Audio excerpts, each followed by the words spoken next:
Greetings Exiles and welcome to another knowledge video. Today, the Saviour Sword. An Awakener only drop with a really interesting mechanic to spawn reflections of a character, which are kinda like minions or totems that can move, that get all your stats and deal 50% of your damage. In this video, I will go over the general mechanics of the item and also showcase every single usable skill divided into 6 categories. Channeling skills, totems and Vaal skills, strike skills, range projectile skills, counterattacks, and all other general AoE skills. Every category has special skills, which will be shown first before I'll go over all the other skills that share the same mechanics of that category. At the end of the video, there will be a ranking of all tested abilities and how well they function with the Saviour. Since this is a lot to talk about, I will include timestamps in the video description for you.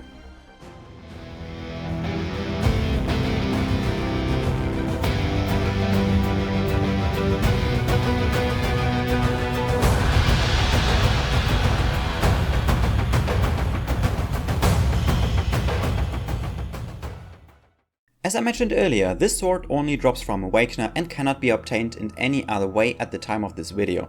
This is a unique Legion sword, so make sure to double check after every Sirus kill since it might be hidden by a strict filter.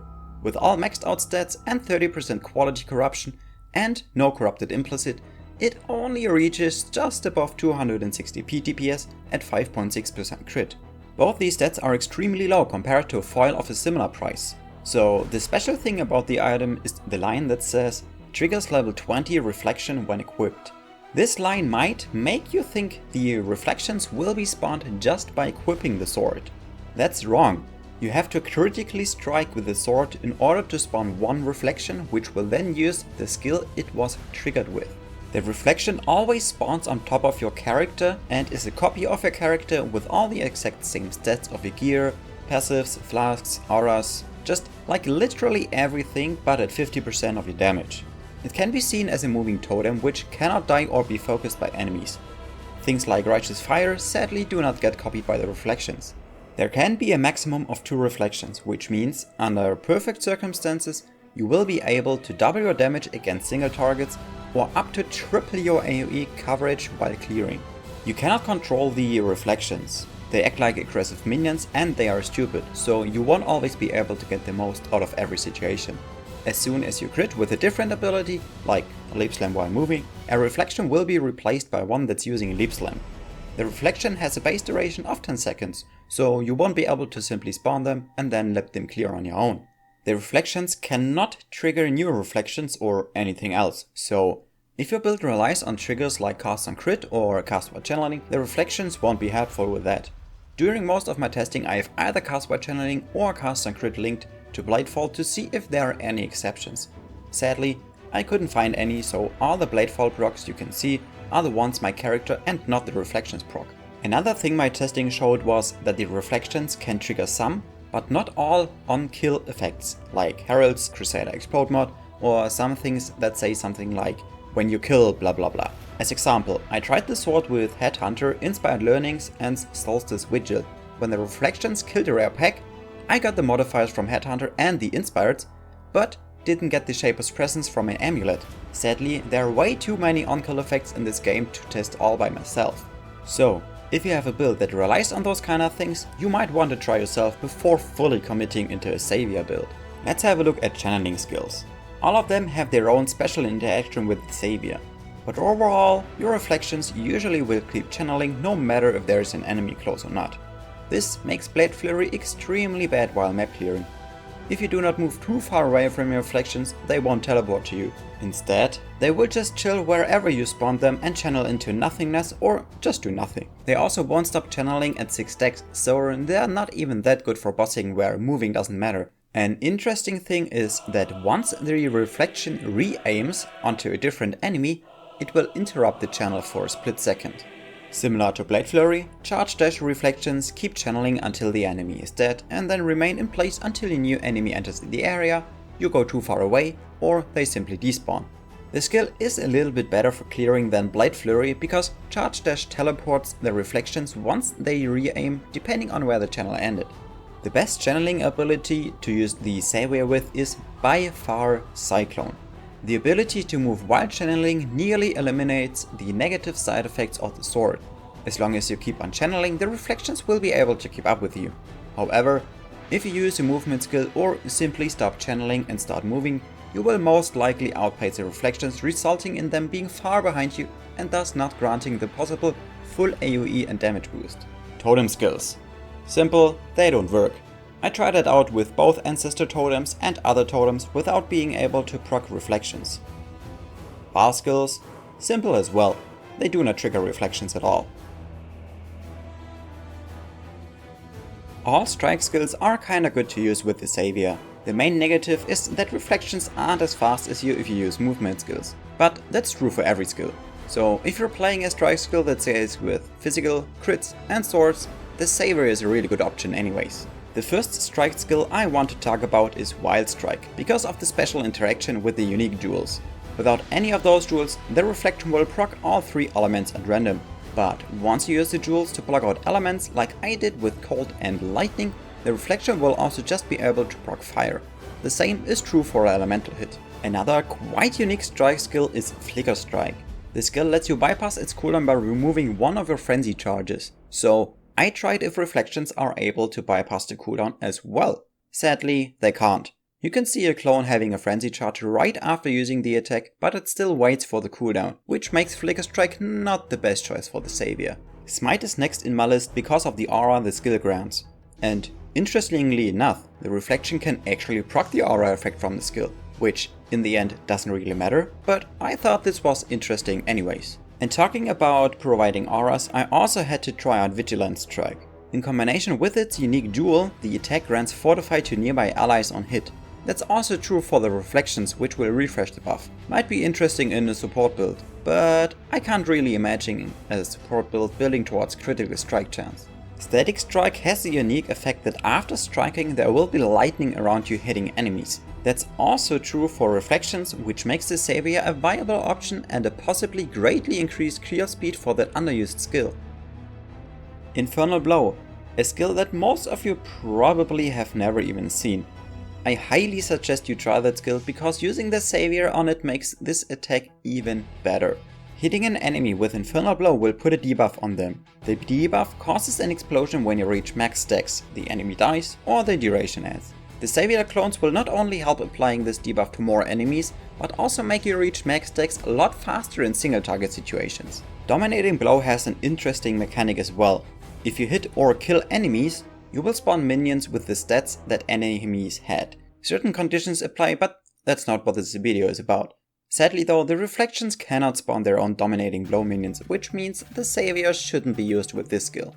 All other strike skills are relatively boring since they don't have any special interactions. I'm still going to provide some footage without commentary though.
Ranged skills that can be used with the sword also work with the Saviour. Sometimes reflections will attack enemies that aren't quite in range, but overall, those kind of attacks seem like a really good choice in the Saviour build. And despite the fact that only attacks with the sword itself can trigger reflections, your reflections will still alternate between both of your weapons when dual wielding, as you can see when using Spectral Throw. I couldn't find anything special when trying out these kind of skills, so here's the footage.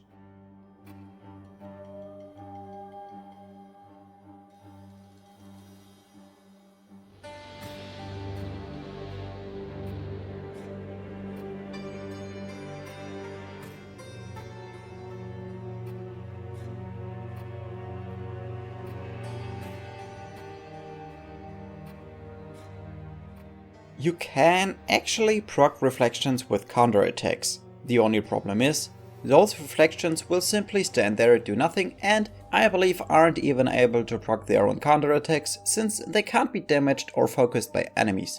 Thus, I choose not to provide further footage since there's nothing happening in there anyways. The last category is general AoE skills. I wanna start this category with Reave because of its special interaction with Vaal Reave, which sadly doesn't have any effect on the reflections. Those will get to 4 stacks, but I couldn't find a way to grant them the additional Vaal Reave stacks. But even with 4 stacks, the Saviour actually helps with map clear when using Reave. Another cool interaction comes with blood and sand skills. For example, when you spawn a reflection with Perforate while in blood stance, the reflection will also use the blood version of the skill. But the same reflection will change stance according to your stance. That means you can change around your stances without losing any efficiency. This also works for all other blood and sand skills. Something I noticed when trying Bladestorm was that you can have more than just 3 Bladestorms at once when being used by your reflections. Really great for both mapping and also single target. Lacerate is just Lacerate. Reflections change stance according to your stance. Chainhook and Consecrated Path seem to be really good skills when used with the Saviour. The reflections will automatically charge enemies in range, making them faster when comparing these skills to other skills where reflections have to move to enemies. Maybe the Saviour is the saviour of those skills to finally be really good. If you somehow had the idea to play Shield Charge as your main damage skill, then I'm sorry. Saviour doesn't work here since you never attack with the sword when attacking with Shield Charge. All other AoE skills are quite boring. They work, but they don't have any special interactions, so here's the footage.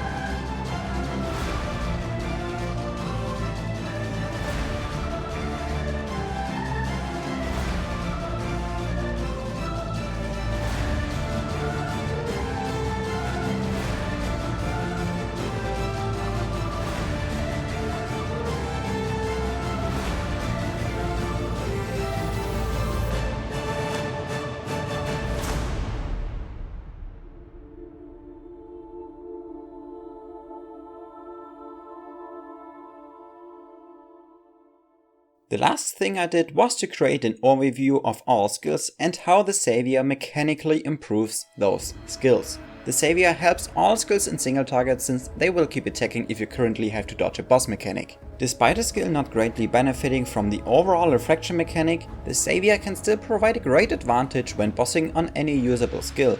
The 3 skills I'd highly suggest trying out with the Saviour are Infernal Blow, Chainhook and Consecrated Path. The Saviour can drastically change the pace and usability of those skills. I'll probably just go and try out Infernal Blow soon. I suggest you try out the Saviour in your build and see how it feels. Even if your skill is not in the top category, this unique sword should improve at least one aspect of your build. I'm currently using it on my Blade Flurry boss killer. And because of the Saviour reflections, I will still deal damage while dodging. But now it's your turn. Tell me down in the comments below if you found any special interactions that I missed. Also, if the video was helpful, don't forget to like and subscribe for future guides, experiments and overall updated content. I liked trying out all those skills and I believe that the Saviour can be a lot stronger than most players think if combined with the correct skills and mechanics. That's it for me. Thank you all very much for watching. I am Jay and I'm out. Be utterly annihilated. Why resist?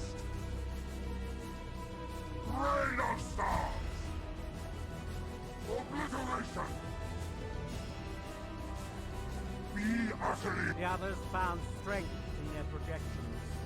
They became reliant on them. I'm not so foolish. This city is nothing!